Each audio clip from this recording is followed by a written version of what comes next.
այսօր իրենցից ներկայացնում միջազգային կառույցներն ու միջազգային գործընկերները քաղաքական նպատակահարմարության ու քաղաքական առուծախը, որը ներառում է այսօր Հայաստանի Հանրապետության քաղաքացիների իրավունքներն ու պարտականությունները, կարծում եմ այլևս այնքան խոսուն են, որ իմ մեկնաբանության կարիքը չունեն։ Ես ձեր թույլտվությամբ կփորձեմ անդրադառնալ այս նիկոլական բռնաճնշումներին, հալածանքներին, ֆիզիկական հաշվեհարդարին, նաև սպառնալիքներին, որոնք այսօր Հայաստանի Հանրապետության իրականությունն են, եւ մարդիկ, ովքեր չեն խոսում այս իրականության մասին, կամ անկեղծության խնդիր ունեն, կամ խիզախության, որտեղ հրաժարվում են տեսնել այդ օբյեկտիվ իրականությունը։ Այս օբյեկտիվ իրականության մեջ շատ կարևոր է նաև այն ժամանակագրության ընդգծումը, որը կա, որովհետև որքան էլ տարօրինակ թվա, բայց նիկոլական իշխանազավթումը եւ այս բռնաճնշումների կիրառումը Հայաստանի քաղաքացիների նկատմամբ ունեցել է իր զարգացման փուլերը, որովհետև սկզբնական շրջանում կարծում եմ կհամաձայնեք, որ դրանք քողարկված էին, ունեին արդարադատության շահից իրականացված լինելու իբր թե նպատակ ու ձևակերպվում էին իբր հանրային պահանջ։ Սա իհարկե այժմ անցյալում է եւ հիմա բացարձակ ուղիղ եթերում ուղղակի հրահանգավորումները, քաղաքական հաշվեհարդարը, ֆիզիկական հաշվեհարդարի սպառնալիքները, որ կան Հայաստանի քաղաքացիների նկատմամբ, ունեն մեկ հիմնական նպատակ՝ ուղղակի լռեցնելու ազատ խոսքը։ Ազնիվ լինելու համար մենք նաև պիտի փաստենք, որ ազատ խոսքի լռեցումը չէ միակ իրավունքն ու ազատությունը, որ այսօր նպատակ է հետապնդում սահմանափակելու, այլ նաև այս 8 տարիների ընթացքում Հայաստանի Հանրապետությունում այլևս քաղաքական սպանությունների էջը բացված է Նիկոլի համար, որովհետև մարդիկ, ովքեր ունեցել են քաղաքական այլակարգություն, այլևս մեզ հետ չեն, սպանվել են բանտում կամ իրենց համայնքում հաղթանակ տոնելուց հետո,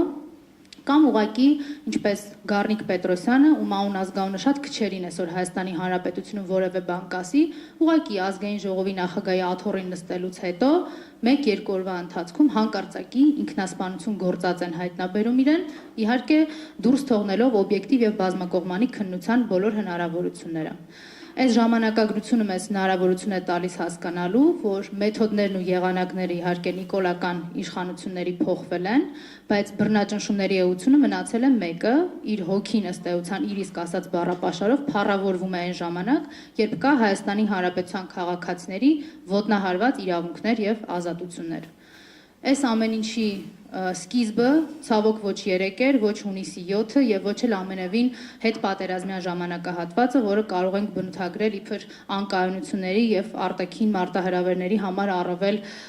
ցայտուն ժամանակաշրջան։ Սա սկսվել է հեռավոր 2018 թվականին, որովհետեւ այն իշխանազավթումը, որը տեղի է ունեցել, իհարկե տեղի է ունեցել Թավշյա վերնագրերի ներքո, բայց ամբողջությամբ լցված էր կազմակերպված եւ ուղղորդված ատելության խոսքով, հաշվեհարդարի սպառնալիքներով, որոշ դեպքերում անգամ այդ հոգեբանական բռնության ուղղակի գործադրմամբ։ Մենք որպես հասարակություն թույլ տվեք ասեմ, որ բավականաչափ միամիտ ենք գտնվել եւ կարծում ենք, որ 2018 թվականին սկիզբ առած ատելության մթնոլորտը սահմանափակվելու է այս կամ այն քաղաքական խմբի կամ միգուցե քաղաքացիական միավորումների շրջանակներում եւ օրինակ միամիտ ենք այնքան, որ մտածենք, թե